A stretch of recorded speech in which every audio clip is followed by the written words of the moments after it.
शहबाज शरीफ साहब के साथ मिलके डेंगी के ऊपर जिस तरह से तकरीबन खत्म कर दिया था हमने डेंगी को पंजाब के अंदर। सर आपको वक्त याद होगा कि जब डेंगी के डर से इमरान खान साहब नचिया गली पहाड़ पर चढ़ गए थे और केपी को जहां उनकी हुकूमत थी वहां पर भी लवारिस छोड़ दिया था, वहां पर भी ये इमरान नजीर जो है वो अपने यहाँ से जो है वो तमाम तिब्बी अमला और चीजें लेकर जो है केपीके के अवाम की खिदमत करने के लिए और उनकी मदद करने के लिए गए थे। और आज ये हाल है कि पूरे मुल्क में इनकी हुकूमत है, लेकिन सवाल क्या है कि मूनसून इनको ये नहीं मालूम कि लार्वा कब बनता है। अब मच्छर जो है वो इनके माफिया की तरह टेंडर होने का इंतजार नहीं करता, मच्छर को पैदा होने से पहले रोका जाता है। ये कॉमन सेंस की बात है। आपने मूनसून के आगाज से पहले जो है वो क्या सर्वेलेंस की, आज तक महकमा सेहत ने और इंतजामिया ने कितनी सर्वेलेंस की, पहला सवाल। दूसरा सवाल यह कि डेंगी लार्वा को तलब करने के लिए कितनी टीमें तश्कील दी गई और उन्होंने कहां कहां विजिट किए। तीसरा सवाल यह है कि डेंगी के हवाले से बुज़दार साहब सो के उठे कि नहीं, बुज़दार साहब ने कितनी मीटिंग्स की डेंगी के हवाले से। उनको नहीं मालूम था कि डेंगी जो है वो हर साल उसका अटैक होता है। हम तो वो लोग हैं कि जो, आपको याद है इमरान खान साहब डेंगी बरादरान कहा करते थे। ये वो शख्स है जिसने वबा के ऊपर भी, जिसने हर एक चैलेंजेस के अंदर भी जो है वो तज़हीक, सियासी अपने मुखालिफिन की तज़हीक, जो काम कर रहा था उसकी तज़हीक ये किया करते थे।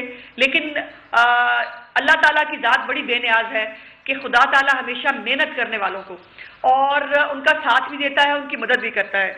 तो डेंगी के हवाले से वज़ीर आला पंजाब ने आज तक क्या मीटिंग्स की हैं? वज़ीर आला ने आज तक महकमा सेहत से, ज़िली इंतजामिया से कितनी रिपोर्टें ली, कितनी दफ़ा ज़िली इंतजामिया को पूछा कि डेंगी के हवाले से क्या किया जा रहा है। डेंगी स्प्रे पंजाब के किस किस शहर में हुआ है आज तक।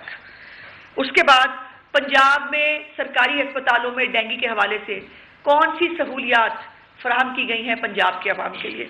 और उसके बाद आपको याद होगा कि शहबाज शरीफ साहब सुबह 6 बजे शुरू होते थे और रात तक वो मुख्तलिफ वार्ड्स के अंदर, मुख्तलिफ शहरों के अंदर खुद जाया करते थे।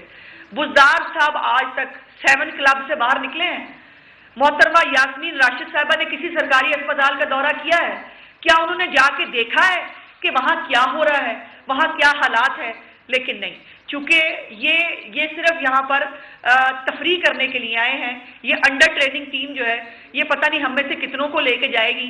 और अभी जो ताज़ा कारनामा सर अंजाम दिया है, जो पेट्रोल की कीमत में 10 रुपये 37 पैसे का इजाफा हुआ है, इससे आप अंदाज़ा लगा लीजिए कि ये हुकूमत जो हमें साइकिलों की बातें सुना के, आपको याद है वज़ीर आज़म साहब तशरीफ लाए थे, हमें साइकिल की एग्जाम्पल देते थे, और आज इनके बुजरा और खुद ये हमारे सरकारी टैक्स के पैसों से ये पेट्रोल भी डलवाते हैं और ये हेलीकॉप्टरों पर चढ़ गए हैं, लेकिन हमारा पुरसाने हाल कोई नहीं।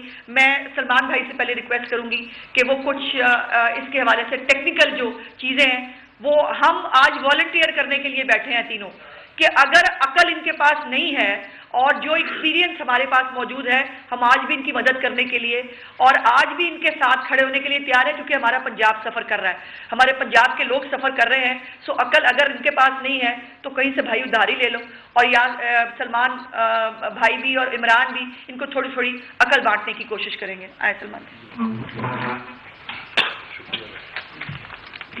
बिस्मिल्लाहिर्रहमानिर्रहीम। उस्मा बहन की बात को मैं आगे बढ़ाऊंगा और मैं ये कहना चाहूँगा कि माल्टाउन वो तारीख़ी जगह है जहाँ पे 2011 की जो आउटब्रेक थी उसको हम सब ने मियाँ मोहम्मद नवाज शरीफ और शहबाज साहब की क़यादत में उससे नबूर्द आजमाए हुए थे और अल्हम्दुलिल्लाह अल्लाह पाक ने हमें कामयाबी दी थी। 2011 की बात इन्होंने कर दी कि जब ज़ाहिर है कि लाहौर में एक दुनिया की तारीख़ी बहुत बड़ी आउटब्रेक थी और हमारे अपने लोग जो थे वो वफ़ात पा रहे थे। इमरान खान साहब ने इंतहाई गैर जिम्मेदारी का मुजाहरा किया था और डेंगी ब्रदर्स के ताने दिए थे। मैं ये आपको बताना चाहूँगा कि 2011 से 2018 तक, 31 मई 2018 तक हम दोनों भाई जो यहाँ बैठे हैं, ख्वाजा इमरान साहब और मैंने, अल्हम्दुलिल्लाह हमने बड़ी मेहनत की शहबाज साहब की क़यादत में, और ऐसे साल भी गुजरे जिसमें मोर्टेलिटी 0 थी। यानी अल्लाह ताला का शुक्र है कि पंजाब में एक भी डेथ नहीं थी। हम इसी टारगेट पर काम करते थे। मैं ये आपको कहना चाहूँगा कि इस वक्त जो पेशेंट्स की तादाद बताई गई है, मैं उससे बिल्कुल मुतफिक नहीं हूँ, ना ख्वाजा इमरान साहब मुतफिक हैं। बुनियादी तौर पे तादाद इससे बहुत ज़्यादा है और बेशुमार गैप्स हैं जिनकी मैं निशानदेही करूँगा टेक्निकली और एक एक्सपर्ट ओपिनियन के तौर पे। इस वक्त जो केपीके की सूरत हाल है पेशावर की सबसे वर्स्ट है। पाकिस्तान जो है वो एंडेमिक सिचुएशन से पेंडेमिक सिचुएशन में जा चुका है, यानी पूरे मुल्क में वबाई कैफियत बन चुकी है।